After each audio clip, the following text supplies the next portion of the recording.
tienes tu casa.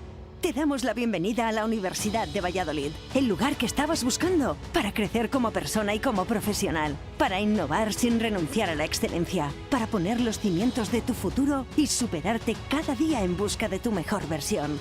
¿Preparados? ¿Listos? ¡Uva! Buenos días, gracias por acompañarnos en Pensar el cine, este contexto en Seminci que nos permite reflexionar acerca de los procesos de creación cinematográficos. La mesa de hoy se llama Recuperando la Historia, hacer cine con el archivo fílmico, y está representada por 4 cineastas de lujo que están además concursando en la sección Tiempo de Historia de nuestro festival. Son Alexander Horvath, Kamal Al-Jafari, María Chustova y Andrei Ujica. Todos ellos trabajan con material de archivo en sus películas y desde unas aproximaciones muy diferentes. En algunos casos están emparentados con la genealogía del cine soviético y de Bertov, en otros con el ensayo fílmico, en otros con el cine experimental. Después nos lo van a ir explicando en cada uno de los casos. En primer lugar, voy a presentar a cada uno de ellos. Alexander Horvath es escritor, comisario de arte, historiador del cine austriaco. Ha sido director de la Bienale y del Museo de Cine de Austria. También es comisario en diferentes proyectos como el programa de cine de Documenta 12 y en otros muchos relacionados con el mundo del cine y del arte. Sus ensayos y sus libros han abordado temas de cine de vanguardia y la obra de autores como Joseph von Sternberg, Ruth Beckermann, que también ha pasado por nuestra sección Tiempo de Historia, o Guy Debord. Es miembro de la Academie der Kunst de Berlín y enseña Historia del Cine en la Universidad de Música y Artes Escénicas de Viena. En Tiempo de Historia ha estado presentando su primer largometraje, que es Henry Fonda for President. Es una película híbrida en la que, bajo la forma del cine de ensayo, crea una nueva historia de los Estados Unidos a partir de materiales biográficos de Henry Fonda y de su propia biografía personal. Kamal Al-Jafari es artista y cineasta palestino. Ha impartido clases de realización cinematográfica en The New York School de Nueva York y en la Deutsche Film und Fernsehakademie de Berlín. Ha sido reconocido con diferentes becas en el Centro de Estudios Cinematográficos del Radcliffe Institute de la Universidad de Harvard, también por la Universidad de Columbia. En 2024, Indy Lisboa le hizo una retrospectiva y en Seminci está presentando su documental Efidai Film.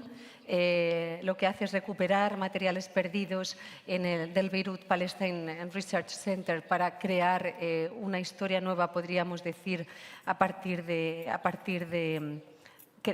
las ausencias, creando presencias nuevas, mezclando cine experimental, ensayo y artes visuales bajo una forma poética y experimental.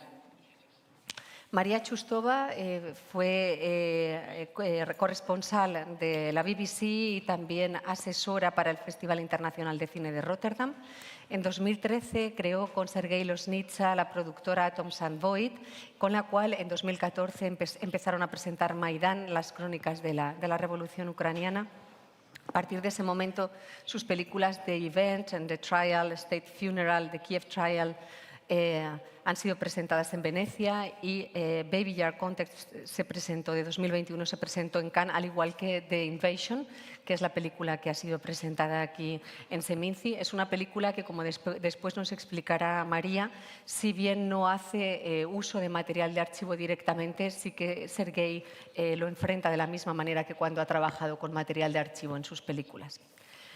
Y Andrei Ujica, cineasta rumano de formación literaria, en 1990 decide dedicarse al cine y crea la emblemática Videogramas de una revolución en el 92 con Harun Farocki. Se convertirá en una película de referencia sobre la relación entre el poder político y los medios de comunicación, ya que creó una contraposición al relato oficial a partir de la recopilación y selección de materiales de videoaficionados sobre el secuestro y la muerte de Ceausescu y su esposa. Después realizaría Out of the Present, sobre la historia del cosmonauta Sergei Krikalev, y en 2010 la autobiografía de Nicolau Ceausescu, creada a partir de registros fílmicos oficiales y de propaganda, exclusivamente cerraría la que se denomina su trilogía dedicada al fin del comunismo. En Seminci está presentando Twist Things We Said Today. Podríamos decir que es un viaje al pasado alrededor de la llegada de los Beatles a Manhattan en el verano de 1965. Ahí combina imágenes de noticiarios, películas caseras en Super 8 y también las ilustraciones del francés Jean Kevy. Todo ello para dialogar con el material de archivo.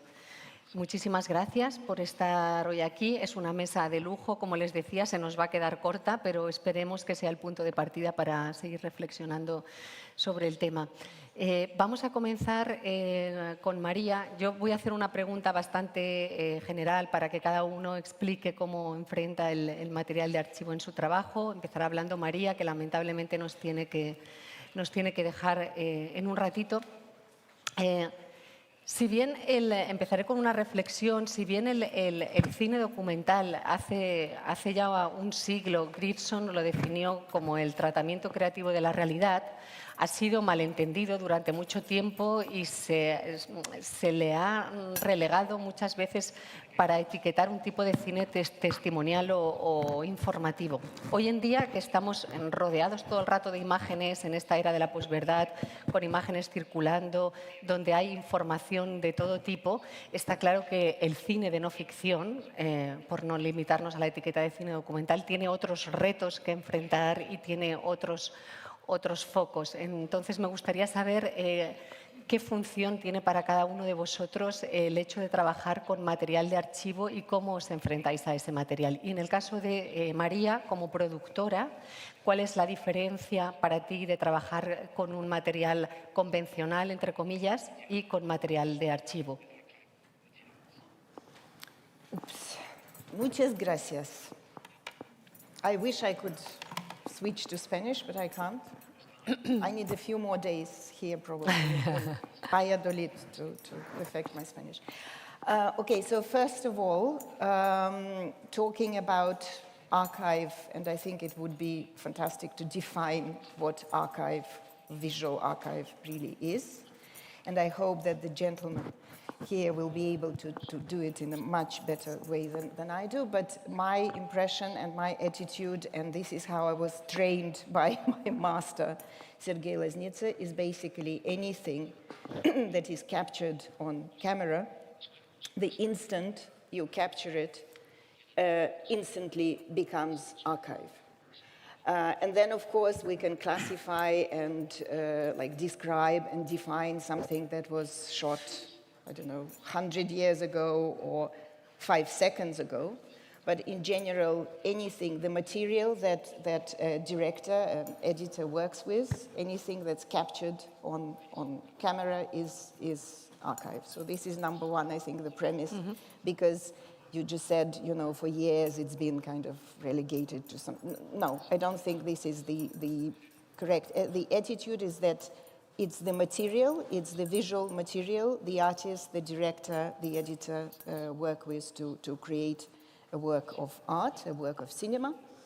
And this is number one. Number two, the distinction between documentary and fiction. Also, I'm sure we're kind of past this discussion already, but just in general, anything that's being filmed by a filmmaker with the purpose of making a film is already purely subjective, because the choice of the angle, the composition, the location, the subject, it's the director, the filmmaker, the cameraman, whoever is the act of capturing this image is already purely subjective.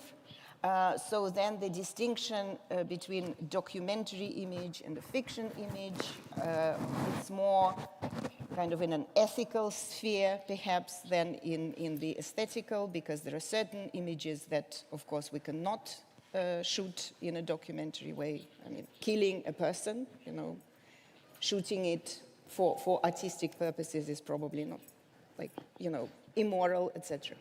Okay, and then, because I'm here as a producer, of course, so talking about the difference in working with archive footage, meaning archive that has been produced by somebody else or is being kept by a certain institution, and with the footage that my director shoots himself. It's primarily a question of financing, because when you make a budget for the film that you're going to shoot yourself, in a way it's more predictable.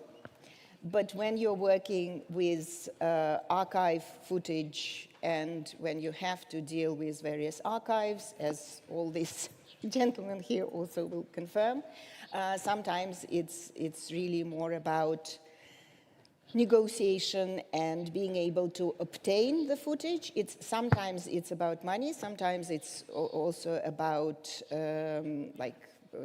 political agenda and censorship, etc. For example, for a number of years, Sergei Loznitsa was working with the archives from the Russian State Archive in Krasnogorsk, and he managed to make several magnificent films using this absolutely precious material. For example, the footage of Stalin's funeral in 1953, which nobody has seen before, and now again. So we had this window of opportunity when it was still possible to work with the Russians and to work with the archive. Now this possibility is gone. We don't know when we would be able to access this material again. So yes, so there are certain issues, financial, political, which make it a little bit more kind of unpredictable and perhaps more challenging to work with. Thank you, Marie. Alexander. It's such a big topic, and as someone who ran an institute, who was the director of a Cinematheque and film archive, my whole relation to the term archive is very practical, institutional one. Archives are, there is a whole philosophical debate about what we actually mean by archive, but it's not a private personal collection. It's really things that come together willingly or not, and then it's the question of who in the future finds an interest or finds the time or finds the places to access these archives. So I think archives exist all around us, the private archives of families, and also in the moving image world, the institutional archives by a company, by a state. What you addressed, the fact that in non-fiction film of the last, I would say, 30 years maybe, there has been a significant rise of using so-called archival materials. And I think it goes hand in hand, or the tradition of using archival materials is actually an outsider, you could even say avant-garde tradition in so-called documentary, because the main best-known documentaries of the 50s, 60s, 70s were not archival, were not based on archival materials, the direct cinema, cinema verité, and so on. So there is an older tradition coming mainly from the avant-garde world. If you know maybe Bruce Conner's films, Bruce Conner made an amazing film in 1958 called A Movie, which only consists of existing archival footage. He produced a new work of art, an amazing work of art, going to archives. In his case, it was actually the trash cans were his archives, because it was film material that he found on the streets, thrown away stuff.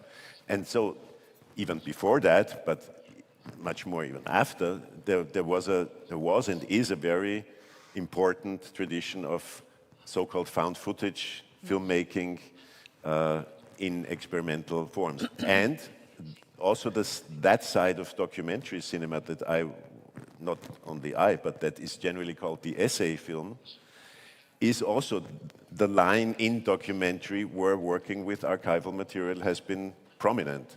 I remember a film by Nicole Vedresse, a French woman. Right after the war, she made a film about Paris, only working with old archival various types of films. So it was and there are many more further essayistic types of non-fiction cinema that used this. So I think in all our cases, I mean, maybe Mr. Losnitzer would disagree, he also makes fiction films, but generally I would say that the approach from what I know of your film, which I haven't seen, this is essayistic filmmaking. Before we should call it documentary, I think it's important to call it a form of essay making, and essay making often you go into historical artifacts. This does not mean that they are just there and the meaning of these artifacts is obvious. It's the person who accesses the archives will create the meaning, and because it's a form of essay making. So I'm saying this because there is also now with the streaming platforms and with this interest in so-called documentary biographies of famous people, there are many films out there on TV and the streaming platforms that only or almost only consist of archival footage. The life of Maria Callas, the life of this or that famous person. I would not call them essayistic, because I would say they try to conform, or they try to make us feel comfortable in looking at these lives and these histories, whereas the essay filmmaker would look for the ruptures and the rifts and would like to present the archival material as something strange. I think there is this great Russian formalist notion of making something strange. And that's, as far as I understand it, the job of essay filmmakers like us, to access the archive and make it strange again, because it is strange. The 1920s or the 16th century or the archival material from the 70s, if you are honest, it is strange stuff compared to our contemporary experience. And in opposing this attempt to make it look as if it was from today and, paper over all the cracks, make it look like something from now, it's our job to say, okay, there is a rift. This is a strange object, and our thoughts of today relate to these strange objects that come from the archive. I'm stopping here, but that's my understanding of the importance or the issues of working with archival material is not to make them functional in our present-day media landscape, but to exhibit their strangeness. Mm-hmm. Kamal, you want to continue? I actually was thinking about something that happened to me. I started making films by shooting them, and I mean, obviously, most people go to study cinema so they can make these films. I mean, nobody starts by wanting to do archival films. Otherwise, nobody would go and study filmmaking in that sense. But in 2009, I was invited to screen my second film at the time, Port of Memory, which I shot in the city of Jaffa. And I arrived to my hotel room, and there was this welcoming message on the TV, "Welcome, Mr. Al-Jafari." So it's kind of annoying when you enter your room, you see your name there. It's really... so I changed the channel. I turn my head, and I see a film. Practice as a filmmaker changed completely because of this incident. And I started researching more about all these fiction films that were shot in Jaffa, and basically they ended up becoming a documentary source, a main documentary source for the city where I come from, which gradually vanished year after year, film after film. And this was, in fact, the making of my first found footage film recollection, in which I worked with dozens of Israeli and American fiction films that were shot in Jaffa using Jaffa as a film set. And in the case of Delta Force, the film producers, I mean, it's another level of film production, they even used real-time explosions for the final scene of the film by using a building that was a school in Jaffa but abandoned. And the final scene of the Delta Force, there were Delta Force 1, 2, and 3. The final scene of the Delta Force 1 was Chuck Norris comes with all his buddies, and they free these American hostages, which are kept by some terrorists. We don't know exactly their identity as we know it from Hollywood cinema. They speak very bizarre language. Actually, they were all acted by Mizrahi Jews, speaking very bad Arabic. When after the freedom, they explored this building, and basically it was really a real-time explosion that the municipality of Tel Aviv gave them, so to say, to do. And this is where, in fact, cinema became, something else. It's really participated in a destruction of a place. These films, these same films that I use in my first archive found footage film, were only fiction films, because I think fiction cinema, unlike documentary, I find it quite fascinating because they capture usually things that they are not supposed to capture. As someone that worked with footage and research the image, I was very much interested in the background, what was happening in the background. And this is how my film became really a film made of the backgrounds of something like 60 films. So I removed the actors because they were kind of blocking my way. Digitally, I removed them, and I created a new film out of the backgrounds.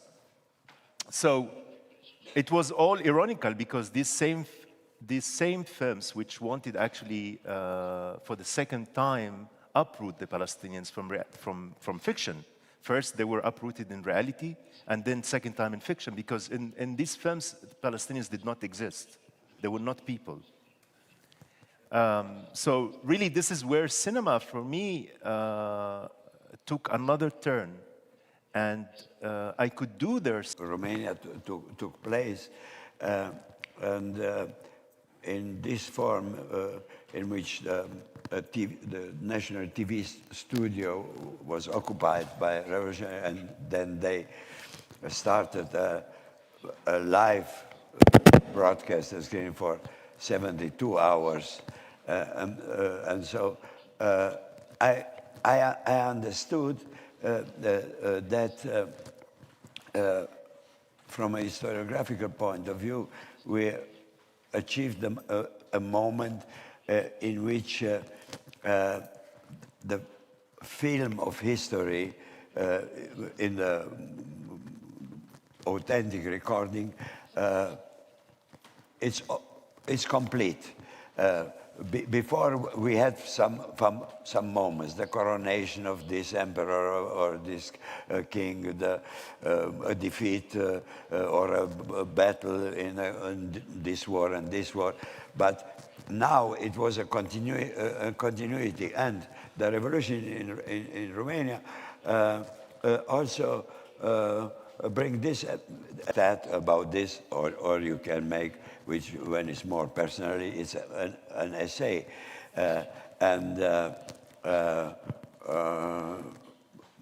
almost this ends to be an essay. It's your interpretation about the film of history, which you find in a so-called archive, in an amount of documents, and you order this and put it in the fluidity and in the continuation. But the archive, like a library, like a bibliothèque, can be used in different forms. Can be used to write school books, or to fictionalize this and to make romanticized biography, as Stefan Zweig did, or many others writers. You can make science, you can make then the essayistic intention. Yeah. Creo que algo que tienen en común todos vuestros trabajos es que lo que hacen es coger trozos de la realidad existente para crear realidades nuevas de una manera, en cierto modo, subversiva. Es algo que también, como decía Alexander, tiene su genealogía en el cine experimental y de vanguardia, donde el montaje es clave. Entonces, ¿cómo os enfrentáis vosotros a este proceso de montaje y remontaje de las diferentes piezas para crear nuevos significados? Porque es infinito de alguna manera. Well, first of all, maybe we should say that Maria has not left us because she hates us, but her plane is leaving soon. At least I hope that's the reason. She disappeared.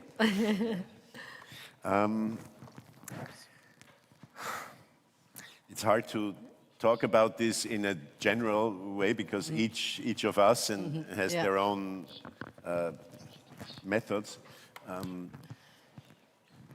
Maybe I'll continue with this aspect of strangeness because I have made this 3-hour film about the history of the United States and the actor Henry Fonda and his lives, both his actual life and his persona on screen. And I don't think we used many experimental techniques.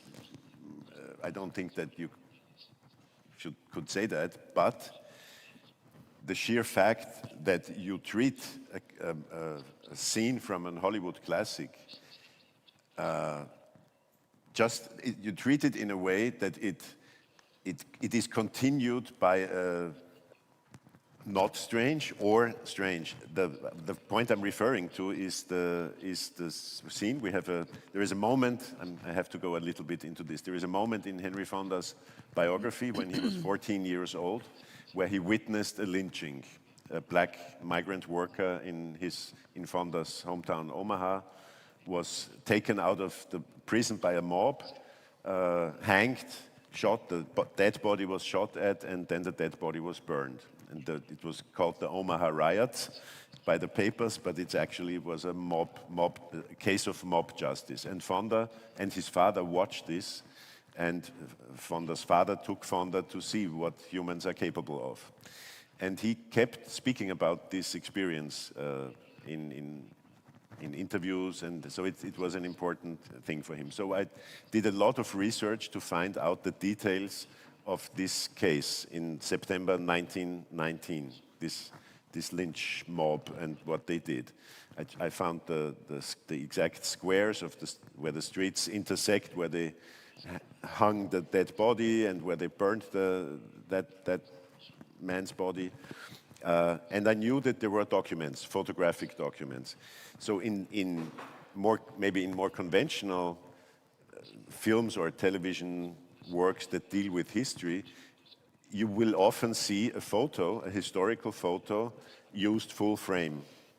So the filmmaker covers the TV screen or the movie screen with that photo, as if it was not an object, but if it was simply already there in our imaginary and it pops up. And I did not want to have those pretty strong and interesting photos of the riot and of this hanging and of this. The most extreme picture is a picture of the burning dead body with 100 white men standing around this and laughing grinning into the camera, celebrating what they just did.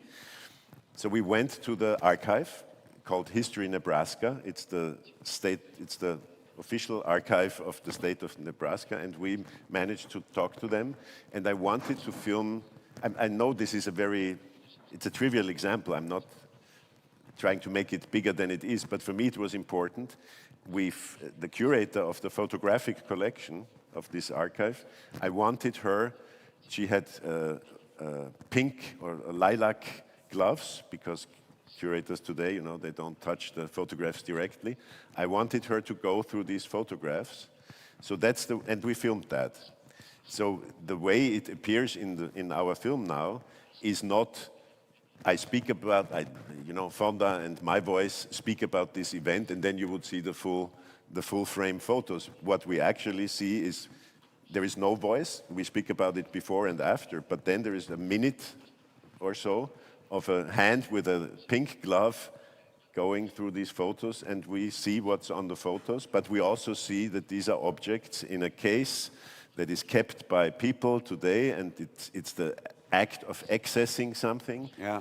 And that was the way I thought, because it's a very, like Maria said, it's an extreme event, and it's a document of an extreme deed, and that was the only way I could imagine it ethically, maybe is that the right word, I don't know, to do it, is to at least allow the viewer this relation to history, which is always through objects, which is not in the virtual sky above us and you just pick it. Often people use the internet today as if these things had no material history, as if these things just fly around us and we pick this. There are even the computer, the way it looks on the computer often when you grab an image, you take it from here.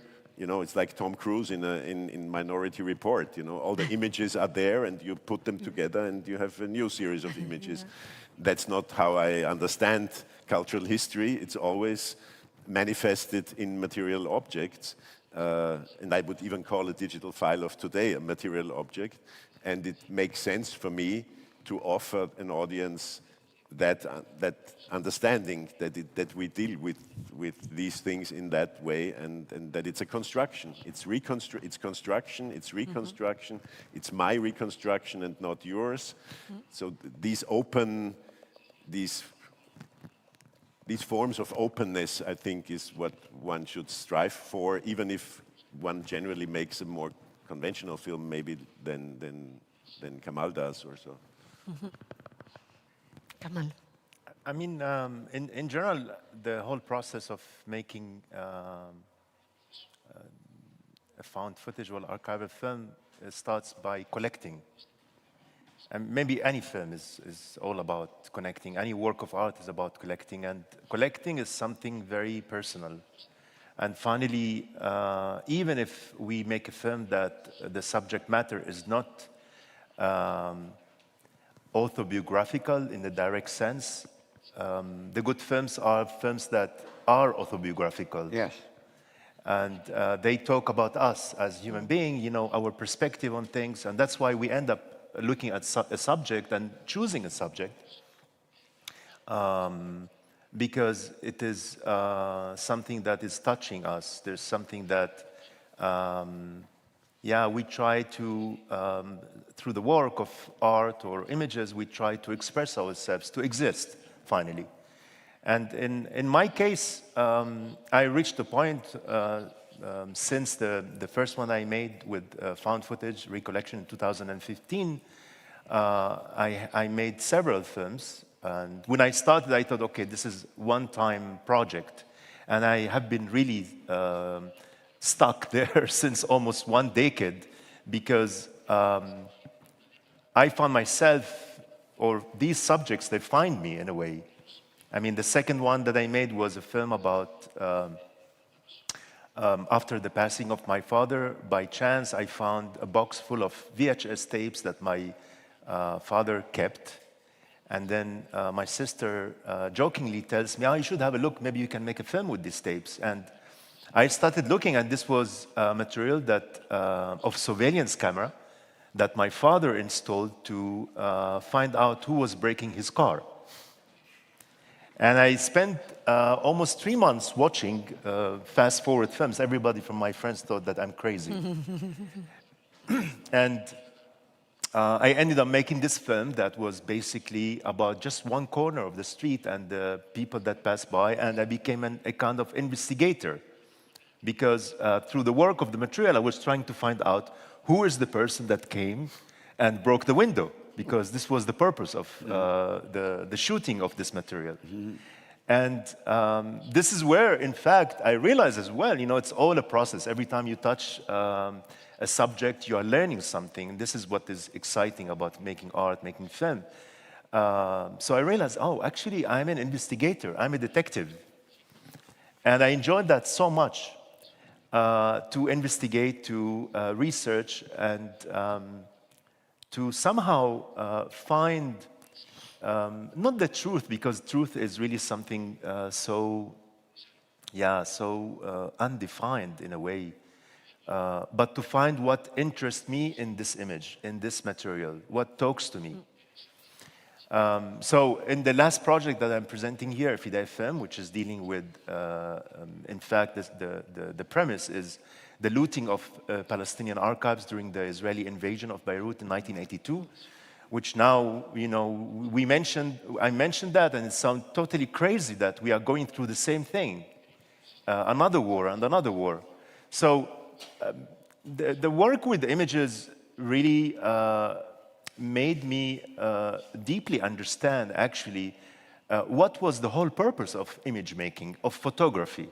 It was really to capture a place, to make it alive. I mean, in this case, in the case of the project that I worked on, the intention of this colonial power was to steal that, to hide it, to take it away from the people, where in fact images become a tool of war.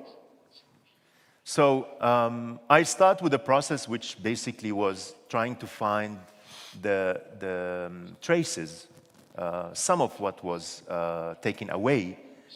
And through that process, I arrived at other resources, other type of images, which in a way helps me to narrate something that wasn't possible to narrate otherwise. And that's why I finally concluded that archives, for me personally, is the camera of the dispossessed. Basically, if you lose everything, you end up going back to what already have been shot, even by the settlers themselves, even by the oppressor himself. They shoot, and they are actually shooting quite a lot, because as people in power, and cinema has been always related to people in power, they have been documenting everything, even their own crimes. Because there is an obsession of filming everything. But because by filming, you think you are taking control of things, where in fact the camera is a tool to occupy a place, occupy in a sense that not physically putting a troop, but by capturing, and even the term capturing in English is like to hold someone, to hold something. I mean, working with these ideas was really, for me, was such a great learning tool, and it led me also work with montage, because finally, what is the work of a film? Is to create a certain order, where you find like an image, and you find another image, and you find another image, and you think, okay, to express what I want to express, I should make an order. I should put this image first, that image second, third, and to play. And right from the beginning, when I started working with found footage, with archival footage, I found myself, in a way, sabotaging what I'm finding. Like in the case of these fiction films that I used in Recollection, I removed the actors because they were annoying me. They were standing on my way, in the middle of the frame, blocking my way. I had to remove them to see the background. I mean, it was as simple as that. And then I came up with the idea, oh, actually today with the technology we have, it's so easy to do, which wasn't possible in the past. That's how, in fact, my intervention, my will to what I would call later to make cinematic justice to the image, by paying attention to things that were not the main subject matter of the film, Because in this case of the fiction films, the subject matter were these actors. And for me, the subject matter was the city, the place, and the passers-by that were basically caught by chance, or I would call them later, they smuggled themselves into the image. So in the practice itself, really, these ideas, they made me someone that worked with images, that actually I edit, I reframe, I zoom in, I change the colors. And one of the motivations, actually, which led me to do to reconstruct an entire revolutionary scenario. From existing video images, I understood that this new medium, this new kind of historical documents are now, they achieved the level which the right documents achieved earlier. Yeah. The Gutenberg Galaxy is, however, 450 years older than the moving image archive. The only difference between the written document, written archive, and the moving image archive is the fact that the moving image sequence document, it's a fragment of time. This is new. All before was only a kind of photography, or a static recording of an historical moment, or an imagination of this moment when historians write about this. And then it's always very useful to put in conversation the history of literature with a much younger history of film, which is 100 and, I don't know, 20 years, 30 years. Yeah. For example, the American writer and novelist John Dos Passos in the 20s and the beginning of the 30s in the last century, he arrived already to the idea. One of his books in the America trilogy was nothing else as a collage, a montage of news from newspapers. So, and then 10 years, 15 years later, J. Leda, which became later a great scholar in film history and the greatest specialist in Eisenstein, and his translator in English, and so he was the assistant of Eisenstein in Russia. He made a gift for Eisenstein to his 50th birthday. It's said that Eisenstein died on his birthday from fear. That's immediacy that the moving image way of dealing with history has, as opposed to reading a written text about history. Yes. And this immediacy is also the tricky, swampy ground on which we tread, because I think that many people believe that the storming of the Winter Palace in St. Petersburg, as staged by Eisenstein in October, is I don't know how many people have used images from Eisenstein's October as documents, or to tell their historical document, tell their audience and their students, this is how the storming of the winter, this is how the Russian Revolution started. But there is absolutely no moving image footage of the storming of the Winter Palace. But fictional cinema, because the storming of it took that place. And that's what interested me also, that so many things from the American 18th, 19th century, of course, they are not recorded on moving images, but we have Hollywood's notions of, in the 20th century, of how the Indian Wars, how the American Revolution looked. You know, it's more obvious that this is not documents, but still.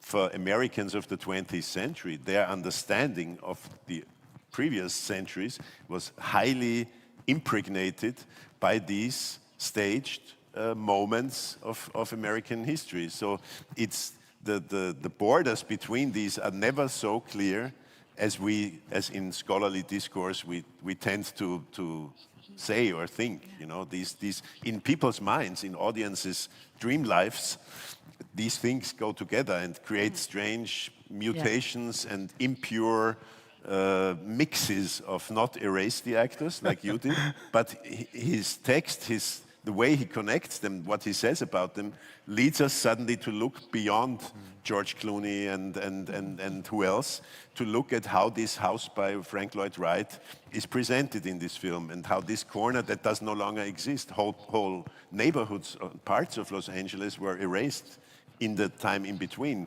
But these B-movies from the 40s and 50s, for instance, they keep a record, like your images from Jaffa, they keep a record of those areas in Los Angeles. And for me, that was, I love this film, and it was also in some way an inspiration, I guess, for, even though it looks very different for what I try to do, but you speaking about Jaffa reminded me of this fantastic...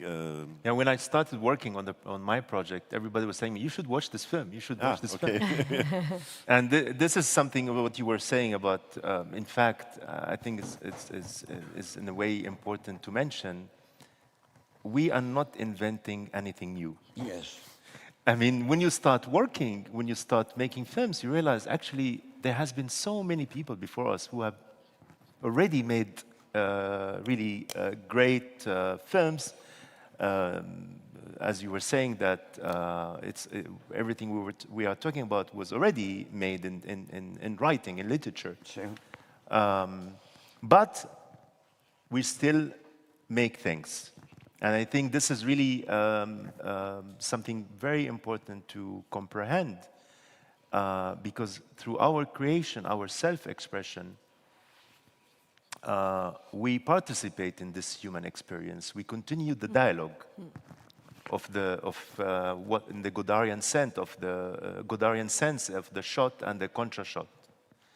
And this is really at the core of the film practice. You know, there's always a contra shot that wasn't planned, in fact, like in the case of Los Angeles playing itself. I mean, when these big companies make these films, they don't think about the house in the background, about the landscape in the background. For them, it's just a set. Yeah. To consume. Yeah. But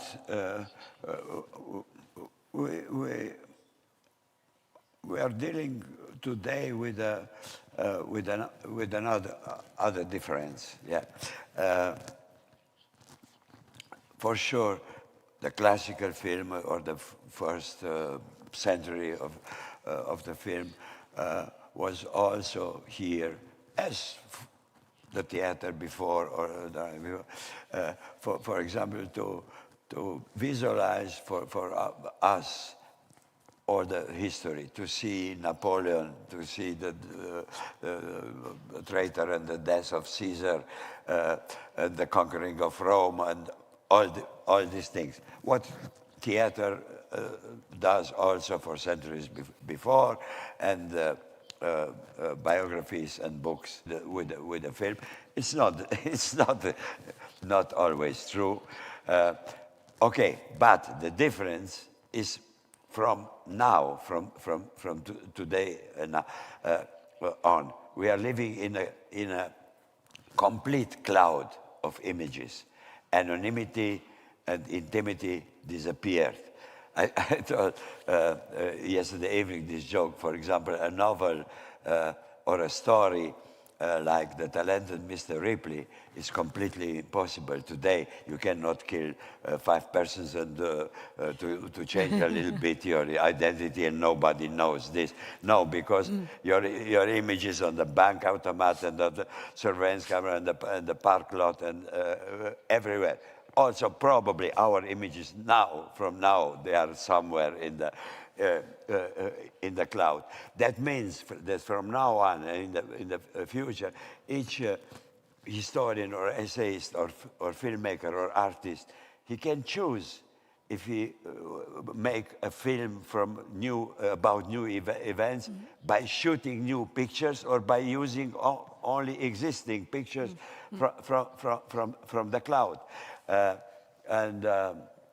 But we come back to the question of access and accessibility, because the cloud you're saying the cloud makes it appear as if everyone had always access to everything in the cloud, which may not be true, because the surveillance images or the bankomat footage, or the footage of your father, the surveillance camera, you had it because it was family made.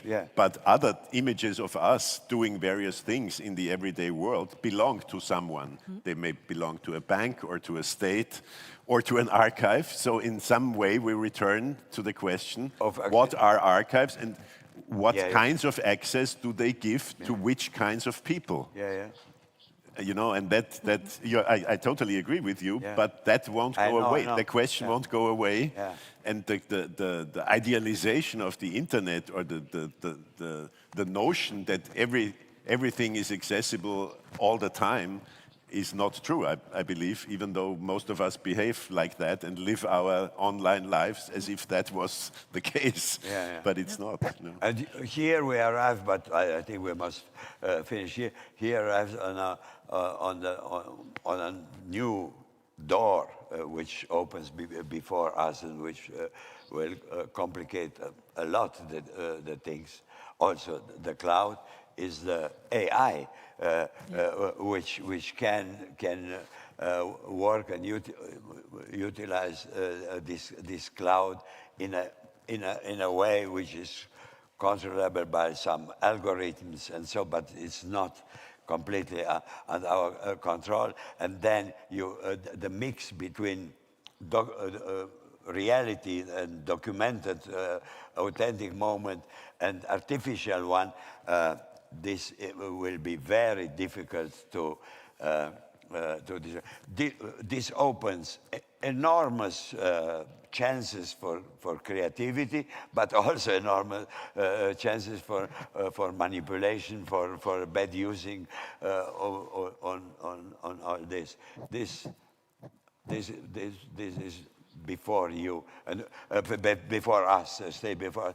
And when I think that there are only 30 years from 89, when with the revolution in the Eastern Europe, the historical document as a video sequence entered the scene, and now we are already on the step to go.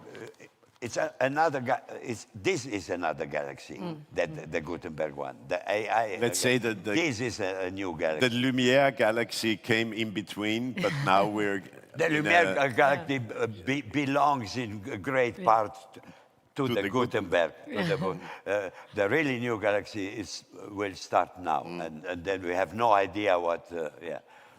But it's the same thing, like in the Gutenberg.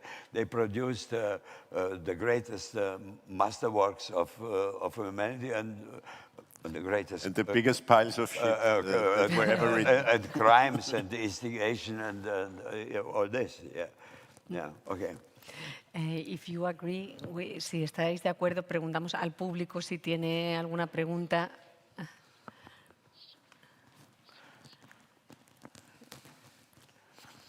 Gracias. Bueno, me han parecido enormemente sugerentes todos los comentarios de los cuatro. Muy sugerentes porque, por lo menos a mí, me abren nuevas vías de conexión entre muy diferentes cuestiones, ¿no? Pero bueno, únicamente felicitarles y quería... ha salido a colación en un momento una cuestión acerca de la película Octubre de 1927 de Eisenstein y efectivamente la toma del Palacio de Invierno es una recreación, no hay imágenes de ella. Lo curioso es que la gente, la mayor parte de la gente que participó, muchos cientos de extras que participaron en la película, habían sido los protagonistas de los sucesos reales en San Petersburgo.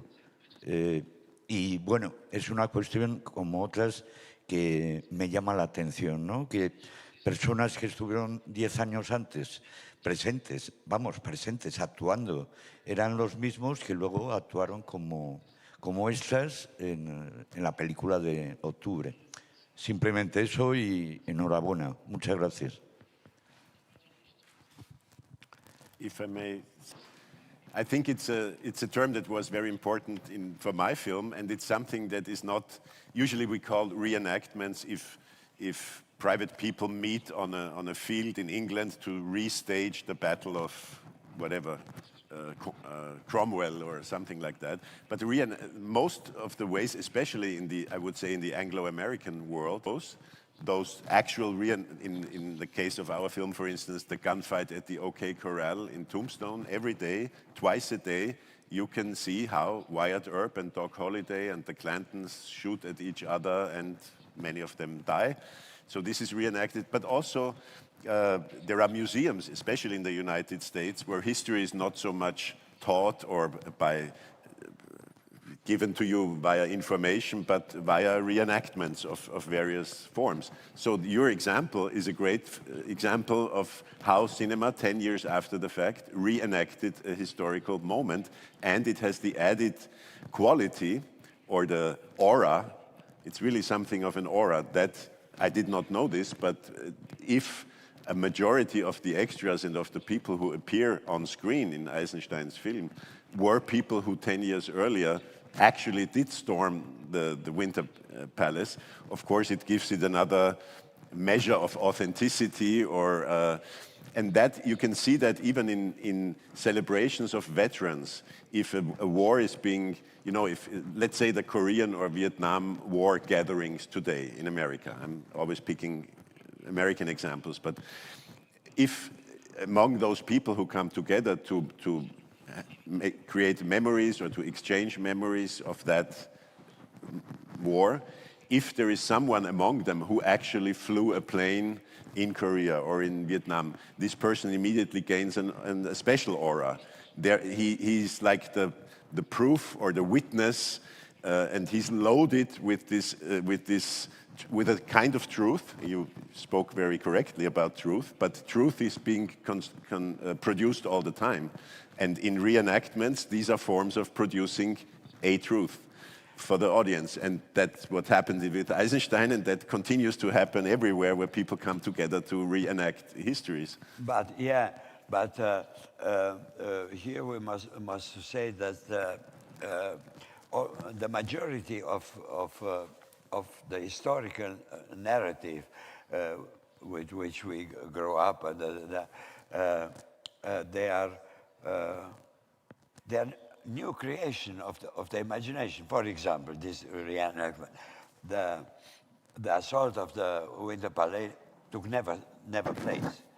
In reality, in history, it's fiction. It's completely fiction, because when the Bolsheviks come to the Palais and say we want to, they let them in. They let them in. Yeah. So nothing much of an assault, you mean? No drama. No drama, no nothing. But then come a mise-en-scène, installation, and in the collective memory we have some heroes, blah blah blah, and. Other examples, but there are a lot. For example, with Napoleon,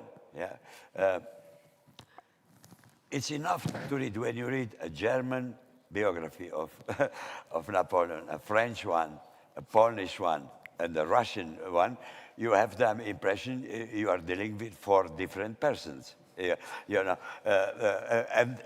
this we must not to forget what our almost an entire perception of history is views, political believers, ideology, and things like that. So that the so-called objective truth of the history, that doesn't exist, completely not. But the myth is stronger because